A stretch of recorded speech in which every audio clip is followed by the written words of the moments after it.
Shalom Aleichem. Welcome to the weekly Parsha Shia. This week there's no Parsha. This week is Sukkot. Shabbos Sukkot. The following Shabbos is Shmini Atzeres Simchas Torah.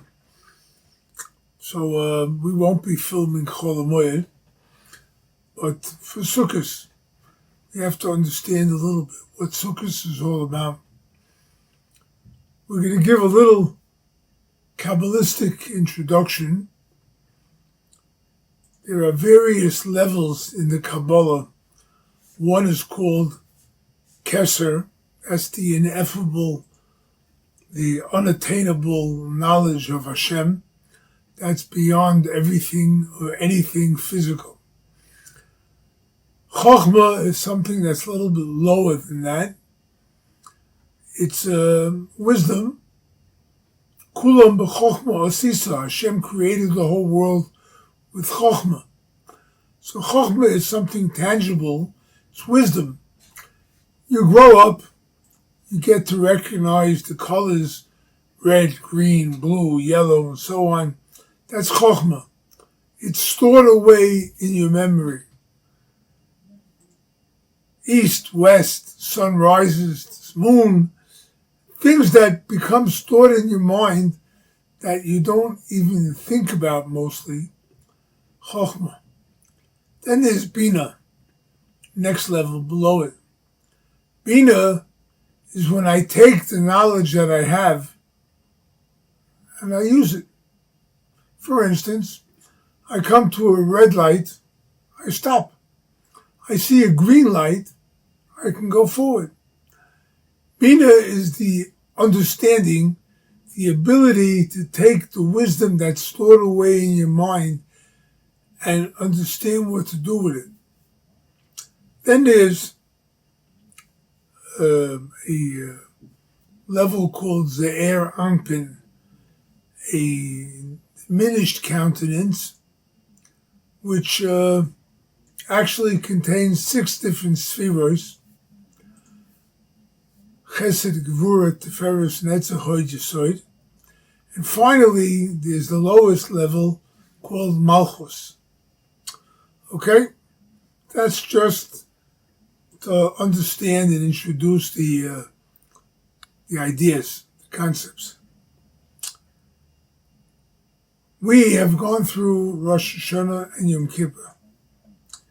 We have gone through days of tshuva, days of which we fear Hashem, because He's about to write us down in the books, and we want to be written in the book of life. And then there's the days of love. The Arizal explains there are 10 days of fear, of din, of judgment, and followed by 10 days of love, of chesed. 4 days between Yom Kippur and Sukkot, and the first 6 days of Sukkot. So these are days of love. And as the Berditchev Rav explains, that the days of love are days of tshuva. We do tshuva from fear. We don't want punishment. But then after Yom Kippur, we do tshuva from love of Hashem. We love Hashem. We want Hashem. Chokhmah is something that was created to be in the world. Bina is something that we can access and use and utilize to make our lives better. When we go into the sukkah, what are we doing? We're going into a booth that's built for temporarily for 7 days or so, whatever. Here in Israel, it's 7 days. In Chutz La'aretz, it's 8 days. Whatever you got. But you have 7 days of Sukkot where we go into a booth. The Arizal explains that Sukkot represents Bina. In the Kabbalah, Bina represents a mother. a mother who hovers over her children, a mother who protects her children. So we go into the Sukkah after Yom Kippur. We go in order to seek and ask for our mother's protection, our mother being Hashem, our father being Hashem, our mother being Hashem. So we go into the Sukkah and we ask Hashem to protect us.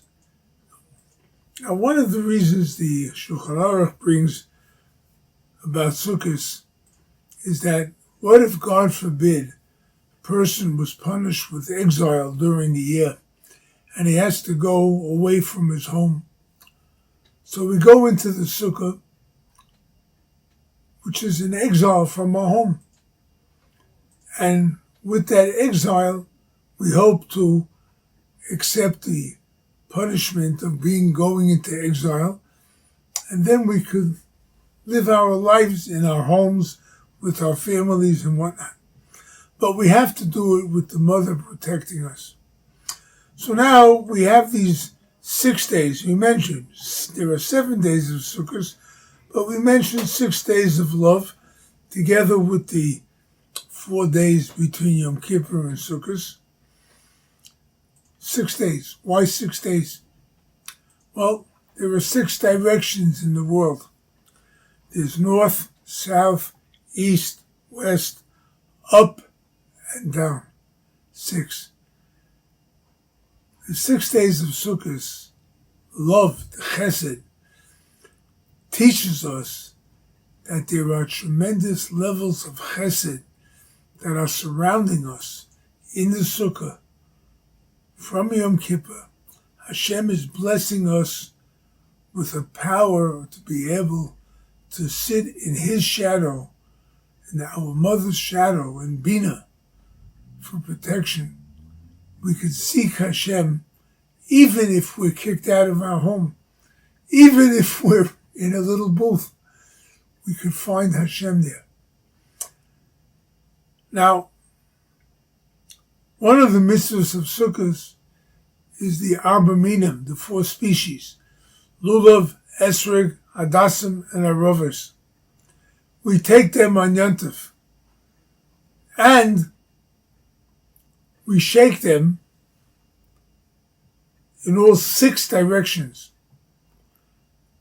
We go to the 6 directions because we go like this, and we bring it back to our hearts, go like this, bring back, forward, back, everything back to our heart. A heart is also called Bina. And what we're doing is we're bringing the Shefa, the bounty of Hashem, closer to heart, that we should realize how fortunate we are, and how much good we've had in our lives, and how much we could look to Hashem for such chesed, for such kindness, that we can go all over the world in any direction and we can find Hashem. The 7th day of Sukkot is a special day. It's called Hoshana Rabbah. Hoshana Rabbah is actually a day of judgment. It's Sukkot, days of chesed, but it's a day of judgment. It's the day when the final decree of Yom Kippur is, maybe Yom Kippur, you didn't quite make it. You didn't quite do the tshuva that you wanted to do. So we're given these 10 days from Sukkot, from Yom Kippur up till Hoshana Rabbah, to do tshuva from love of Hashem, from want, from feeling, from emotion. Maybe we can get there. Having been given the chance, then Hashem will seal our decree for the year. And of course, it's followed by Simchas Torah, Shmini Atzeres, Simchas Torah, which are days of absolute joy, and it tells us that all that we've sought from Rosh Hashanah, Yom Kippur, and now has been to be able to begin the Torah anew, to begin and renew our connection to Hashem, so that we may be able to observe the Torah and fulfill the mitzvahs with love, with fear of Hashem, with awe of Hashem, and with great desire to Hashem. With that, may Hashem bless us all with a good year, with happiness, with goodness, with chesed, and may we see the coming of Mashiach and the building of the Beis HaMikdash, b'meira b'yameinu, amen.